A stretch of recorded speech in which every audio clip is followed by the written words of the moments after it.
Bilbilee ani ammoo yaadni kee nama raachaa jira. Inumaan si bilbilan jedha beektaa hojii kanatu biizii na godheeti sirraa hafe malee garaan dhaan zaaraan si bira dhabame malee barre yaadni kiyya suma bira jira. Akka keetiitii miti nyaannillee nyaataa fi dhugaatillee noggoruu didee jira. Yaa boofin miidhin ga'anillee beektaa si daraniin si jaalladha. Fageenyata addaan nu fageesse malee. Hayyee duba maaliif narraa badde lubbu yaa si yaadee bara. Hin banne garaa kiyya hin banne jireenyuma biyya namaa kana takka na godhe malee hin banne ishii suma biran jira abshir. Ani yaadni kee halkanii guyyaan wallaalchisee jira. Bara guyyaan halkan na fakkaata halkan guyyaan na fakkaata ani kan ta'u dhabee si yaadee jira. Garuu akkan si daran si jaalladhu ni beektaa. Hayyee natti mul'atu maaliif yaan sagalee kee dhaga'uu fadaa halkanii guyyaa jechuudha. Sa'aatii daqiiqa sagalee kee dhaga'uu fada garuu atiin akkan ansi barbaadu nan barbaadu maaliif si godhe maaliif namni ta'u. Garuu beektaa abbaan haga nama jaallatu beeka malee haga namni isa jaallatu waan hin beekneefi kanaaf sitti fakkaate malee anillee baay'ee si jaalladha. Innaa akkamittiin beektu ba sa'aatiin ansi dhaga'uu fedhetti giseen ansi sagalee kee dhaga'uu fedhetti ani halkanillee sagalee kee dhagee rafuu fadaa ganama giseen keellee osoo qursi nyaanne sagalee kee dhaga'uu fadaa guyyaallee akkas bakka nyaataa dhugaatiin natti hin tolee sagalee kee dhagee malee akkamii Anaafatti wajjumaan jirra. Jaalala kana caalaatti si daranii malillee si jaalladha waan ta'eef amma gara wal arguutti deemna inshaallah yoo rabbi jedhe. Yaadin ishii na jalaa. Hayyee yeroo gabaabduutti akkaan si harku na godhi gaa bakka furmaata tokko dhabee jira yoon si harkadde malee bakka jirutti yanatti golgolooyitee jirti waan ta'eef. Sagaleen hin dhaga'amtu sagalee kee dabalime. Jirutti yanabbadee jirti waan ta'eef haga si harkaddu jechuudha akkaan si harkaddu furmaata akkanaaf iddoo barbaada. Ishi nafsee koo abshirii yaadaniitti uumaa mitiiti. Wala garraati guyyaa rabbi fedhe.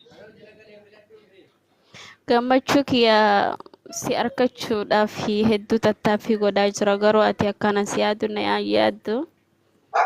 Anillee bari jireenyi kiyya yoo si argadhe malee homaa na taanatti hin fakkaatu. Ifullee yoo rafullee bakka yoon bakka akkasi dalagaa dalagullee suma akka daawwitiittan keessatti si laalaa beektaa.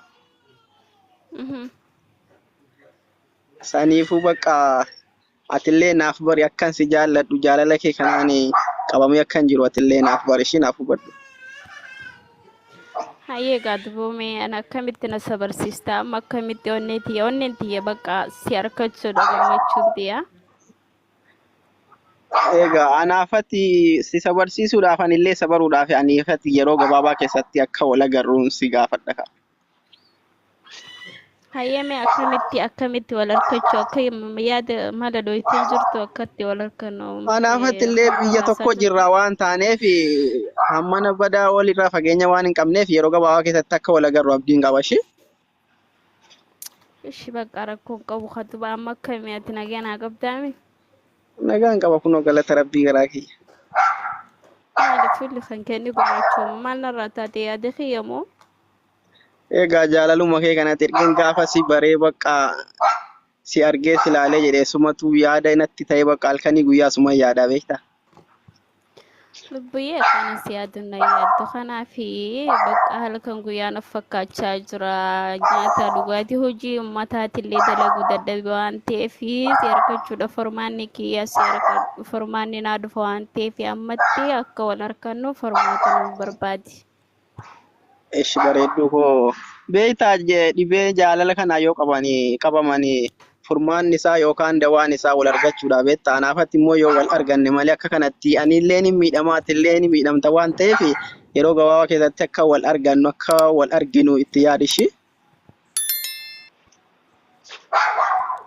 Ishi bakka rabbi haala nu mijeessu daa'ii godhachaatuma bakka hanga sitti sagalee keetii fi sagalee keetiin ammaa na bira jiraadhu na sabarsiise akkuma sabaru bakka sagalee kee na dhageessise akkas na gammachiisa waan ta'eef obsaa akka gorodho akkasna godhi siin jaa. Ishi bareedduu koo waan ofii koo baay'ee isaan si jaalladha ishi. Ishii baay'ee na jaalachuudhaaf sa'aatii fi daqiiqatti yeroo dalagarraan jirallee jettu miskooluma naa gootee si deebisana dubbistee. Eegasiin ammoo sagalee kee sokondi lamaafillee ta'u na dhageessistee hojii keetti seenu dhaqabdee hojiirraa illee akka shaakalamtu fedhu garuu haggasan sagalumallee naa irra kaayessee wanna jettu jechuudha. Hedduu takka miidhamaa jira waan ta'eef. Nafsee kun jalaan miidhamin hedduu yaadin anillee sumaafan jira hedduu yaadin hin miidhamin ishi. Hayyee lubbuyyee hedduu takkaan si jaalladha qaalii koo. I love you baay'een si jaalladha anis nagaan naa ture. Hayyee bakka nagaan naa ture halkan gaarii hirriba gaarii manama keessatti akkan agartaa hawwii qaba. Baay'een si jaalladha anillee. DJ Boom. Kabajamtoota fi hordoftoota keenya biroo manni TJ Galatoom TJ qaalii namaa TJ hadarii akkasumatti warra manni dhalaadhaa jaa waan kan akka ishiin si moote ni amantaa? Haara dhiira jechuun jiranii. Parsantii kaamaa barboo? Maa isiin mootu somaa rakkoon qabu. Ishii follow godhi akkasii deebiftu itti ajaja. Follow. Ati deebisiif ishee? Okay. Godheeraaf. Okay.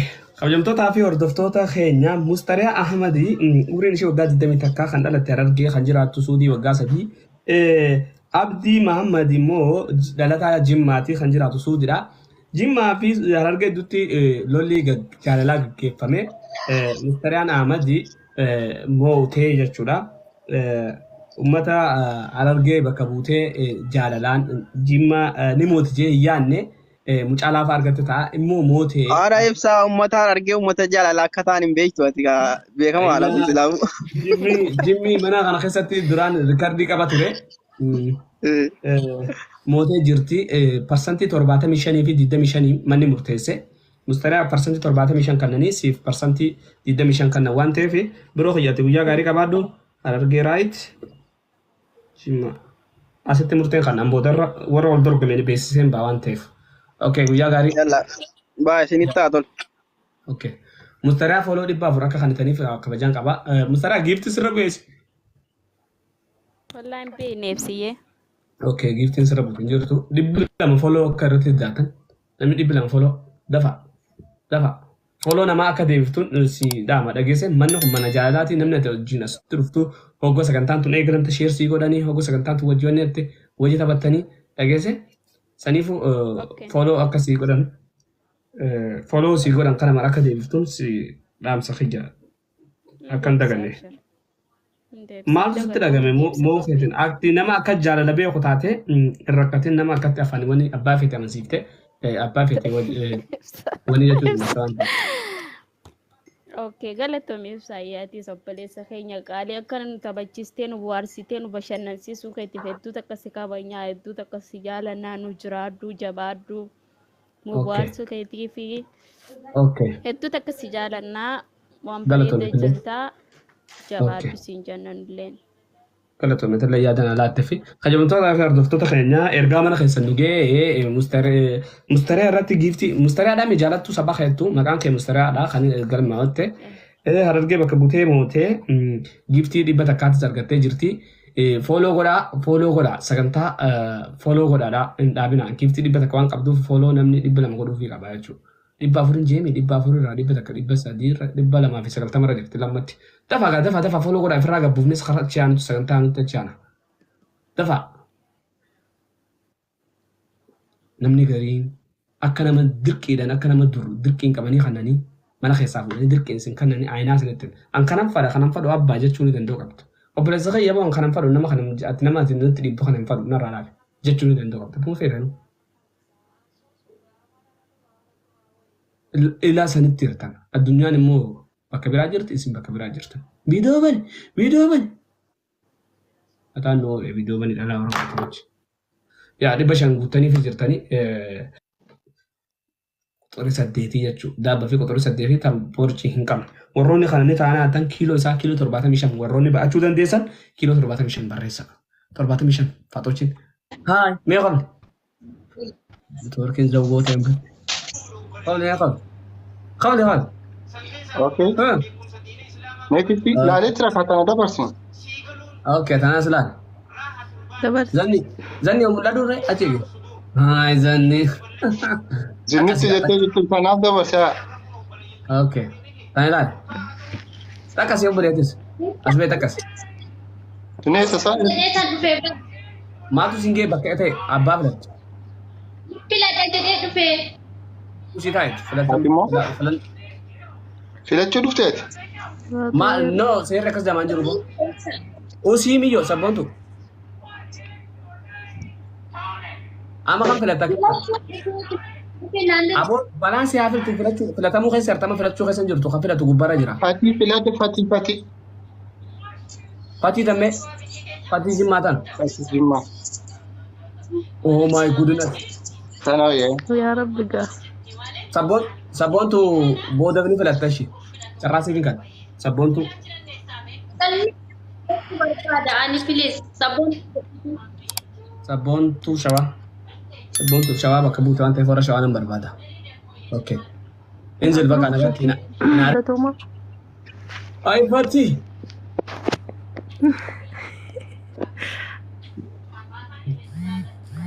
Maqaan keenyu. Fatii. kiyya fatiyaa Fatii eenyu. jihaad Oye Fatii Jihad. Fatii umaa qoy warri jimmaa kun guutuu maqaan Fatii umaa miyyoo. Abbaanis Jihaduma Fatii aan ta'e Jihad. Maqaan kun sirrii natti. fatiyaa jihaad maqaa koo sirrii dhabar Fatii Jihad eenyu. kadir Okay. Dhalattuu eessatti? jimma Jimma. Eessa jiraata? dubaay Dubaay. Kabajamtootaa fi hordoftoota sagantaa laayifii jaalalaa jechuun laayif istoorii yookiin sagantaa janjana irratti argatan. Ammaan tana lola kan walitti banuu deemu baay'ee taphatan immoo UK and Dubai jechuudha. Ingilizii fi Dubai. Dubaayis biyya beekamtuu biyya addunyaa tana sossoosaa jirtudha. UKnis akkasuma biyya burqaa Ingiliffaan irraa burqee biyya addunyaa kana koloneeffachuudhaan beekamtu keessaa tokko. Jarri kun akkasuma baalessi kutaa Oromiyaa keessaa mul'attuu jaalalaati. Jimmas akkasuma biyya mootii biyya sooramtuudha. Mee ilaali. Eenyu jaalala irra beekaa murteen asumatti manni kun murteessaa kabajamtootaa fi hordoftoota keenya maqaan Abdiisaa Jamaal Baalee bakka bu'ee Fatiyaa Jihaad immoo Jimma bakka bu'ee Abdiisaa. Yaa. Eenyu maddii waa'ee siyaasaa banamee jira waan san akka qabdan heddumaan. Ana biraa miti sagalee. Okay Fatiyaa. Yoo jaalalaati jechuudha. Murteen kan namaa Abdiisaa Jamaal dawwaliif mee Fatiyaa Jihaadi. Hello. Hello Abdii Biyya jirtaa bareedduu akkamii qabdaa? akkam nagaa keetii akkam dubbii Maali kalee si bilbilee si barreessaan kaastu sagalee kiyyan deebistu bilbilee kiyyan kaastu maal taati? Maalin biizii taati? nagarreen ture lubbuu koo akkamitti nagaa qabdaa dhiifama nagarree dhugaa Hedduu takka si yaade dhugaa. akkam naaf ooltee Sirbaaf bayanii morma balfatanii jiranii. Kanaafuu akkam naaf jirtaati fayyaa qabdaa nagaa kooti. Akka nagaa qabu ni beekama nagaa irra baay'ee fitiiti. tokkon si yaadee Sirbaaf bayanii morma balfatanii siin jechuu jiraaba. Wal jaalannaa eegitee sirbaalee waan garaa garaa walii himachuu qabna kaa. natti maddu boonaa koo Kanaafuu akka hedduu takka si jaalladhu narraa bari ijarraa hin na beekta jedhee yaada. anillee dhugaa akka malee si jaaladha bara ati garuu naaf hin beektu jaalala kiyya Dhugaa rabbi amma filaawwannetti yaa qabatte akkam akkasi jaaladhu na amantaa tureyyuu haa ta'u amma akka Maaliif narraa si jaalladha turtuufadhu bara? akka Lubbuu narraa kiyyallee siif hin turtuufadhu kennu. yoo tanatti Lubbuu natti kee naaf haa kennu osoo naan turtuufadha. jette. Lubbuu kiyya siif hin kenna dhugaa. Mee akkanan si amanu takkaa fira jedhini. Mm.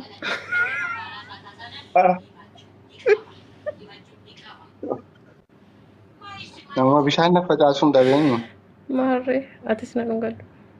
Dhugaa rabbi. Xiqqoo waliin jee kaa yoo waliin hin jee natti hin tolu. Rabbisaa. Wayii inni dhagaa. Asin siqime bakka tana asin siqime. Maarree atoo. Ani asirra fedhaa beekteen xiqqoo Ati ishee na asin jee. dhunganne bara. Asin jee kaa xiqqoo ishee. Laa asirratti hin ta'unne. Abdiisaa koo. Jaalalli Dhugaa qaanii hin miira qabdu. keessa nagashateetta. Miira keessa nagashatee bara. Dhugaa anichi gara miila keessa galee jira. Atiin koo mana jaataa jirta ati Onni qalbiin na kee cabsitee dhugaa. qalbiin kee na amanaan jirtu ati mana jaataa Jaalatti kee jirta onni na sagalee cabsitee. Onni xiqqaa na dhagahumaa. fuuteetti. Lakkee mana wajjin jira. Hedduu takkaan si jaaladha. Ijoollee madaamuutii bara. Silaa dhiyeenya na bira dhuftee natti tola akkam dubbatte. Anillee onni kiyyarraan si jaalladha.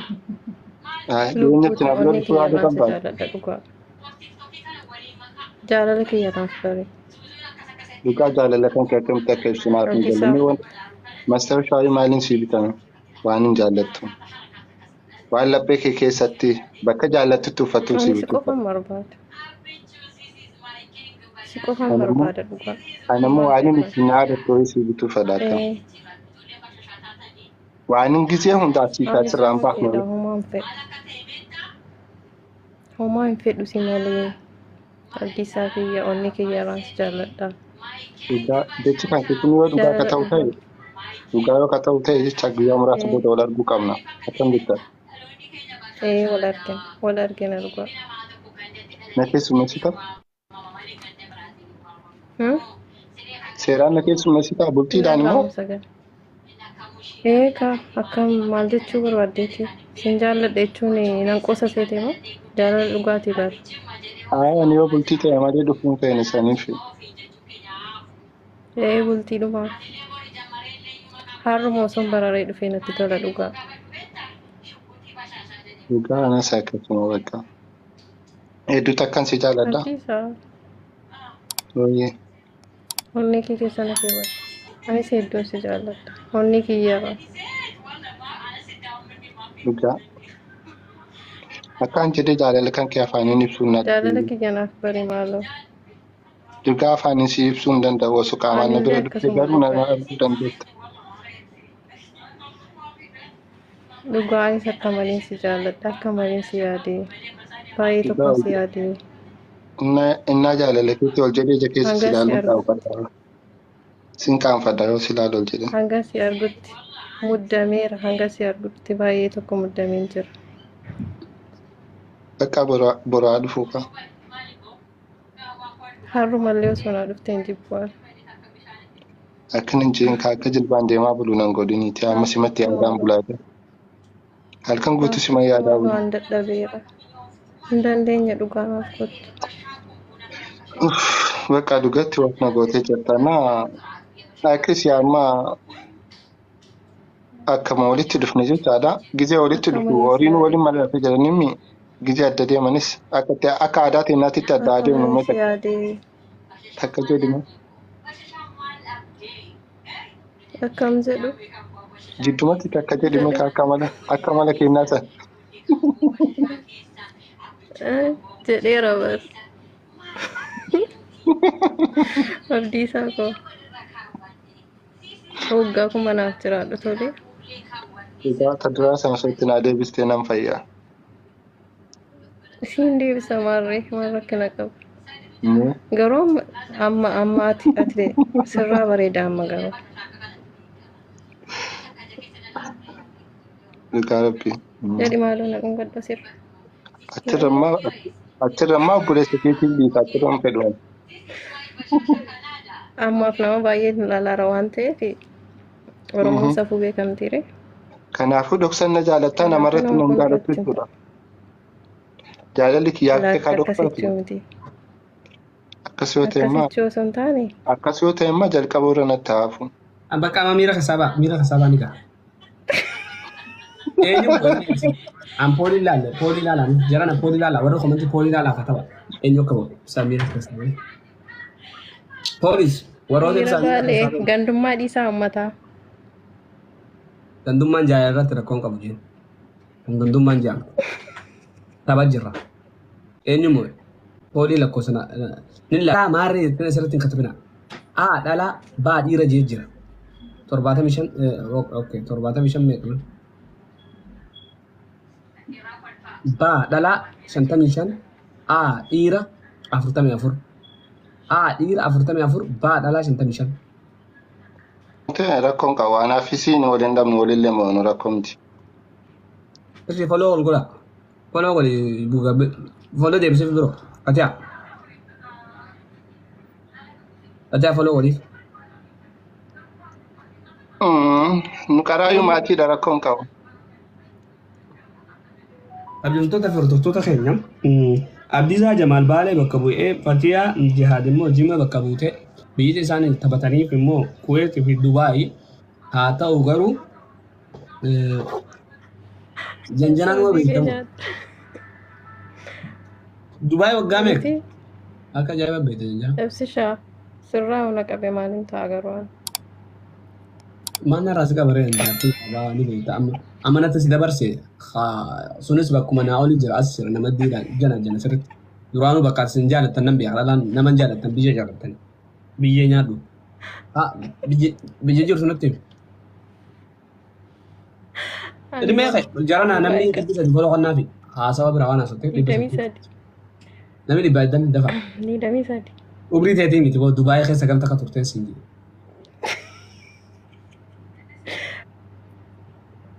Olo nama deebisee mas harkatti. Yaa Rabbi fayyaa jenga. Maal akka gommaa afur. Kamatta. Akka gommaa afur fida. Jaawaltu.